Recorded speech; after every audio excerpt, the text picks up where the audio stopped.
আজকে তো রবিবার, তাই ভাবলাম আজকে একটু স্পেশাল কিছু রান্না করি। তো স্পেশাল বলতে আজকে করেছি দেখো ফ্রায়েড রাইস।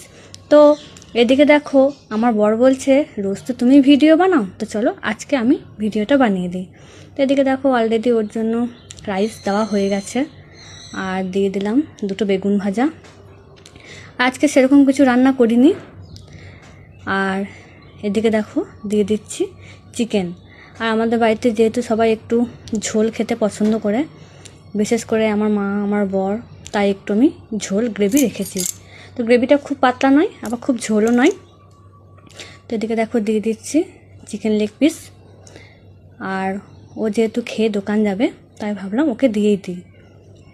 আর ও যেহেতু আলু ভীষণই খেতে ভালোবাসে, চিকেন বাদ দিয়েও আলুটা বেশি পছন্দ।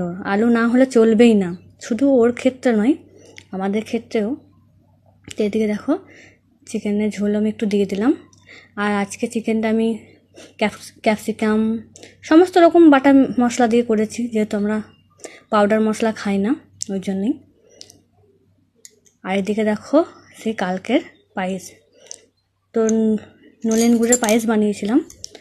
যেহেতু আমার বাবার সুগার আছে, চিনি দিয়ে বানাইনি, তাহলে খেতে পারবে। আর এদিকে দেখো পায়েসটা না অনেকটা বসে গেছে, যার জন্য হাতা দিয়ে উঠছিল না।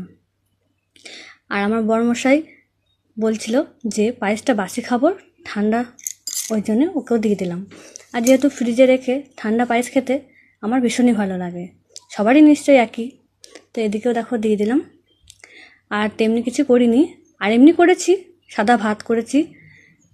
আমাদের তো বাঙালি, ভাত না হলে তো চলবেই না। আর এদিকে দেখো রাইস। কেমন হয়েছে সবাই কিন্তু জানাবে। আর সবাইকে গুড আফটারনুন, সবাই খেয়ে নিও। চলো টাটা বাই, দেখা হচ্ছে নেক্সট ভিডিওতে।